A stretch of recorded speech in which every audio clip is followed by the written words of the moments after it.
Alibi by Gabriel Micah. They always say the worst part of a murder investigation is the waiting. Waiting for the police to find the clues. Waiting for the knock at the door before the interview starts. Waiting for someone to decide you're the villain in their narrative. It's all enough to make you feel guilty even when you're not. Gav and Chris have been doing a lot of this waiting. He sat in the interrogation room under the buzzing fluorescent lights. His wife, Lorraine, was dead, beaten, stabbed, left on the cold tile floor of their kitchen where she'd once danced barefoot while cooking up Sunday dinners. Her blood had pooled around the base of the fridge and counters, as if it wanted to hold onto something stable.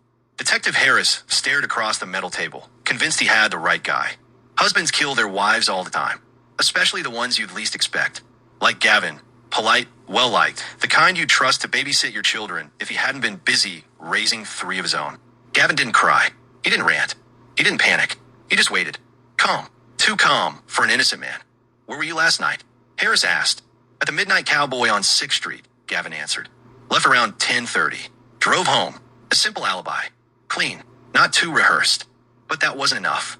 Phone records, receipts, and the footprints of a man in boots you could blame it all on, they all pointed to one conclusion. Gavin had motive. Gavin had time. Gavin appeared to have rage in his heart disguised as grief. The arrest came swiftly. The prosecution sharpened their knives. The trial became a live-streamed reality show and was dissected by strangers with usernames instead of faces. America wanted a villain, and Gavin looked like a damn good one to the people living in their mom's house. The defense attorney painted Gavin as a devoted husband caught in a tragedy. He smiled for the cameras. He shook his head when they showed crime scene photos. He whispered, "My God," when they described how Lorraine's head hit the floor. Every day, the jury watched him like they were deciding whether he deserved to keep what he had left. But then a miracle. A woman came forward, a bartender from the Midnight Cowboy. She remembered Gavin perfectly. The cowboy hat, the charming laugh, the way he tipped like money didn't matter. And then they played the footage of cameras from outside the bar, showing him leaving much later than he'd told anyone. 11:27 p.m.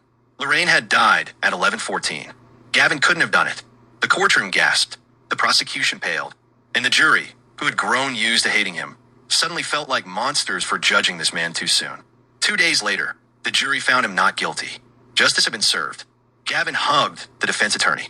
He shook every juror's hand. He even thanked the judge for fairness and the system for believing in the truth. The press declared him a symbol of wrongful accusation and quoted him saying, "Stand straight, walk proud, have a little faith." That night, he sat alone in his truck, parked on a dark county road where the cell signal dropped off like Amy Schumer's comedy career. He turned off the headlights, and he smiled, the kind of smile he never let slip in public. He reached into the glove compartment and pulled out a phone, not the one the police had examined. A voicemail awaited him. A woman's voice, trembling. "Gavin, please, they're looking for you. I didn't say anything, but He deleted it before her sentence finished. He checked his watch. It was nearly midnight. His hands flexed around the steering wheel, remembering the way flesh gives up on itself when someone fights for their last breath. His pulse didn't rise or fall. Murder had become as casual as a long-neck bottle. Some in-hunt, some fish. Gavin killed. He hadn't lied during the trial. He truly had been at the bar when Lorraine died.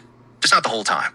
Between drinks and smiles, he had slipped out the back door at 10:30 p.m., crossed the alley, and introduced a terrified stranger to the last dance of her existence.